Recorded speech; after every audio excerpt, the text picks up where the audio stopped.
Hello সবাইকে, আমার আজকের ব্লগে তোমাদের সবাইকে স্বাগত জানাই।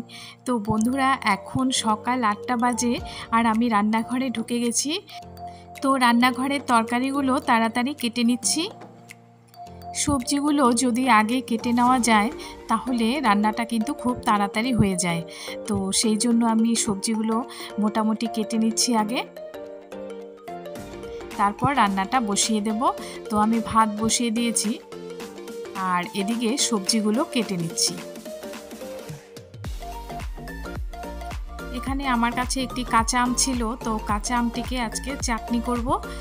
তো সেই জন্য কাঁচা আমটিকে কেটে এভাবে আমি একটু ভাপ দিয়ে নেব, তাহলে টক জলটি বেরিয়ে যাবে। তো এখানে দেখো রাইস কুকারে আমি ভাত বসিয়েছি। আর আজকে বাজার থেকে ছোট মাছ এনেছে আর চিকেন এনেছে। তো ছোট মাছ আমি ঝিঙে আলু দিয়ে করব। তো এখানে আমি চিমনিটা চালিয়ে নিচ্ছি আর একদিকে আমি দেখো কড়াই বসিয়ে দিয়েছি আর আরেকদিকে কাঁচা আমটিকে ভাপ দেওয়ার জন্য বসিয়ে দিয়েছি। কাঁচা আম যদি টক হয় তাহলে হালকা করে একটু ভাপ দিয়ে যদি জলটা ফেলে দেওয়া যায় তাহলে টক জলটা কিন্তু অনেকটাই বেরিয়ে যায়, তাহলে মিষ্টিটা অনেকটাই কম লাগে। আর এখানে দেখো কড়াইয়ে আমি মাছগুলো ভাজার জন্য দিয়ে দিচ্ছি। তো এখানে আমি ছোট মাছগুলোকে ভালো করে ভেজে নেব। এখানে আমি গ্যাসটা হালকা করে কমিয়ে দিয়ে কিন্তু মাছগুলো ভালো করে ভাজা করে নিয়েছি। এখানে মাছগুলো একেবারে যখন ভাজা হয়ে যাবে তখনই আমি নামিয়ে নেব। তো এখানে আমি পেঁয়াজ আর লঙ্কা একটু সম্বাস দিয়ে দিচ্ছি। পেঁয়াজটা হালকা লাল লাল করে যখন ভাজা হয়ে যাবে তখন আমি ঝিঙে আর আলুগুলো দিয়ে দেব। তো এখানে আমার ভাতটাও হয়ে গেছে, দেখো রাইস কুকার অফ হয়ে গেছে। তো এবারে সুইচটা অফ করে দেব। এর আগে আমি রাইস কুকারে কি করে ভাত রান্না করতে হয় তো সেই ভিডিও তোমাদেরকে দিয়েছিলাম। তোমরা যারা জানো না রাইস কুকারে কি করে ভাত রান্না করতে হয় তারা আমার ভিডিওটি দেখে নিতে পারো। আর এখানে দেখো পেঁয়াজগুলো লাল লাল করে ভাজা হয়ে গেছে। তো এখানে আমি ঝিঙে আর আলুগুলো দিয়ে দিলাম। তো এবারে এখানে নুন হলুদও দিয়ে দেব, দিয়ে ভালো করে নেড়ে চেড়ে এটাকে ঢেকে কিছুক্ষণ রেখে দেব। তো এই ঝিঙেগুলো থেকে যে জল উঠবে তাতেই কিন্তু এই ঝিঙে আর আলুটা ভালো করে মোটামুটি সেদ্ধ হয়ে যাবে। তো এখানে আমি ঢেকে দিলাম। আর এদিকে দেখো আমের চাটনি আমার হয়ে গেছে। আজকে আমার মেয়ে বলেছিল যে সর্ষে ফোড়ন দেওয়া যাবে না, এমনি করতে হবে, সর্ষে দিলে ও খেতে চায় না। তো এখানে ঝিঙে আর আলুটা যে ঢেকে দিয়েছিলাম তাতেই মোটামুটি সেদ্ধ হয়ে গেছে, আর একটু বাকি আছে। তো এখানে আমি সর্ষে, পোস্ত আর কাঁচা লঙ্কা বাটা দিয়ে দিলাম। তো এটাকে ভালো করে নেড়ে চেড়ে এটাকে কিছুক্ষণ কষাতে হবে। তারপর এটাকে অল্প পরিমাণ আমি ঝোল দেব। আর সর্ষে আর পোস্ততে আমার একটু হালকা চিনি না দিলে ভালো লাগে না, তো সেই জন্য সামান্য পরিমাণ একটু চিনি দিয়ে দিলাম।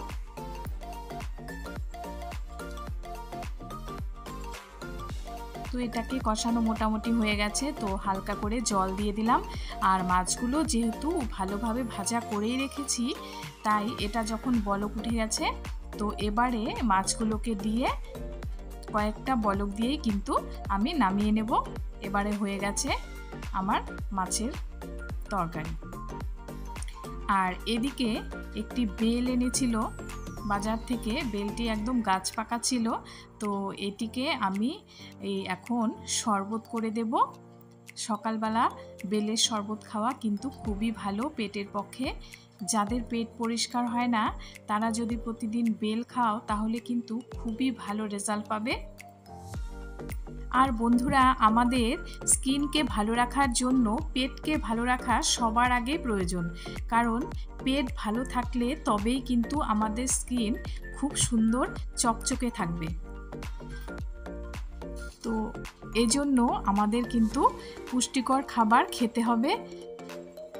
যেহেতু এখন খুবই গরম পড়েছে তাই সেই অনুযায়ী আমরা যদি পেট ঠান্ডা রাখে এমন খাবারগুলো খাই তাহলে পেট কিন্তু ভালো থাকবে, আর পেট ভালো থাকলে স্কিনও ভালো থাকবে।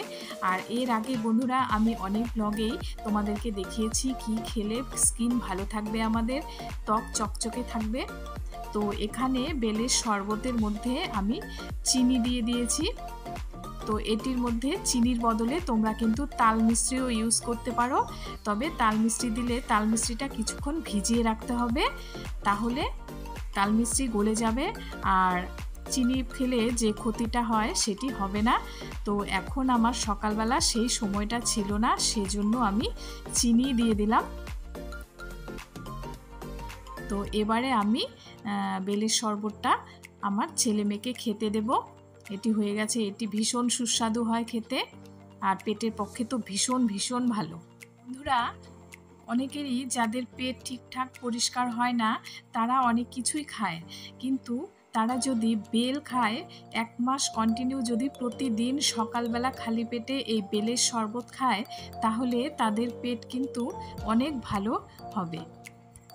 এছাড়া যে কোনো লেবু জাতীয় ফলের রস পেটের জন্য কিন্তু ভীষণ ভালো, আর পেট ভালো থাকলে আগেই বললাম যে স্কিনের জন্য ভীষণ ভালো। তো সবচেয়ে ভালো হয় যদি বাতাবি লেবুর রস কেউ যদি খায় তাহলে নিজেই বুঝতে পারবে 1 মাস খাওয়ার পর স্কিনের কি পার্থক্য পেলে।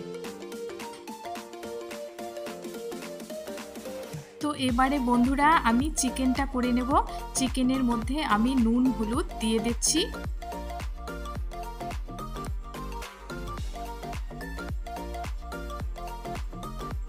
নুন দিয়ে দিলাম। তো এবারে এটার মধ্যে তেল দিয়ে দেব। সর্ষের তেল দিয়েই আমি রান্না করি, তো এখানে আমি সেই জন্য সর্ষের তেলই দিয়ে দিলাম। আর এখানে 2টো ডিম সিদ্ধ বসিয়েছি, আমার মেয়ে আর ছেলে বলেছিল ওরা ডিম সিদ্ধ খাবে। তো এখানে দেখো এই মাংসের জন্য আমি 2টো আলু নিয়েছি আর গোটা রসুন 5টে দিয়েছি, আর মশলাটা আমি মিক্সিতে করে এটাতে ঢেলে দিলাম। তো এবারে এটাকে ভালো করে আমি মাখিয়ে নেব। বন্ধুরা, তোমরা যারা পুরনো তারা তো জানো, আর যারা আজকে আমার চ্যানেলে প্রথম এসেছো তাদেরকে বলছি যে আমি blog, makeup, tour, home decor item, cooking ইত্যাদির ভিডিও আপলোড করে থাকি। তো আমার ভিডিও যদি তোমাদের ভালো লাগে তাহলে আমার চ্যানেলটিকে সাবস্ক্রাইব করে রেখো পরবর্তী আপডেটগুলো পাওয়ার জন্য। তো এখানে আমি জিরে আর তেজপাতা ফোড়ন দিয়ে দিলাম। এবারে মাংসটা দিয়ে নাড়াচাড়া করে এটাকে ঢেকে দেব। বন্ধুরা, তোমরা আমার পুরনো জামা কাপড়ের আইডিয়াগুলো ভীষণ পছন্দ করেছিলে, তো সেই জন্য আমি এর পরের ভিডিওতে আবার পুরনো জামা কাপড়ের কিছু নতুন আইডিয়া নিয়ে তোমাদের কাছে আসব। তো দেখতে হলে কিন্তু অবশ্যই আমার পাশে থাকতে হবে, আমার চ্যানেলটিকে সাবস্ক্রাইব করে বেল আইকনটি ক্লিক করে অল করে রাখতে হবে। তো মাংসটাকে এভাবে ভালো করে কষিয়ে নিয়েছি। তো এবারে অল্প করে ঝোল দেব। তো ঝোল দেওয়ার পর একটু ফুটে গেলে শুধু গরম মশলা অল্প দিয়ে নামিয়ে নেব। বাস হয়ে গেল আমার চিকেন। বন্ধুরা, আমি সকালবেলায় রান্নাটা কমপ্লিট করে নেই। তো আজকে ভেবেছি মাথায় হেনা করব, আর কি করে করব সেটাও তোমাদেরকে অবশ্যই বলবো। তো আমার মাংসটা দেখো হয়ে গেছে। তো এবারে প্রচুর কাজ পড়ে রয়েছে, কিছু জামা কাপড়ও ধুতে হবে। বন্ধুরা, এর আগে আমি অনেক রকমের হেনা রিভিউ তোমাদের সামনে নিয়ে এসেছিলাম, কোন হেনা কীরকম। তো আজকে আমি যে হেনাটি করব সেটি হচ্ছে আয়ুরের রাজস্থানী হেনা। এর আগের দিন এই হেনাটির রিভিউ তোমাদের দেখিয়েছিলাম, তো এটিকেই আজকে করব, যেহেতু এটি হাফ প্যাকেট ছিল তো বেঁচে গেছিলো, তো সেটিকেই আজকে করব। তো এখানে আমি 5 টাকা দিয়ে একটা চায়ের প্যাকেট কিনে এনেছিলাম। তো সেই চা পাতার লিকার করে সেটার মধ্যে ভালো করে হেনাটা মিশিয়ে নিয়েছি, আর এরপর এটির মধ্যে অনেকটা নারকেল তেল মিশিয়েছিলাম 2 চামচ মতো। তারপর এটাকে আমি ভালো করে মাথায় লাগিয়ে নেব। তো এখানে দেখো আমার কিছু মানি প্ল্যান্ট আমি লাগিয়েছিলাম, যে চা পাতা লিকারটা করার পর চা পাতাগুলো রয়ে গেছিলো, তো সেই চা পাতাগুলো এই মানি প্ল্যান্ট গাছের মধ্যে আমি দিয়ে দেব, তাহলে গাছগুলো কিন্তু ভীষণ ভালো হয়। তো সেই জন্য এই চা পাতাগুলো ফেলে না দিয়ে এই গাছগুলোর মধ্যেই আমি দিয়ে দেব। এখানে যে মানি প্ল্যান্টের গাছগুলো লাগিয়েছি সেগুলো তোমরা দেখে বুঝতেই পারছো যে এগুলো কৌটো আর বোতল কেটে আমি বানিয়েছি।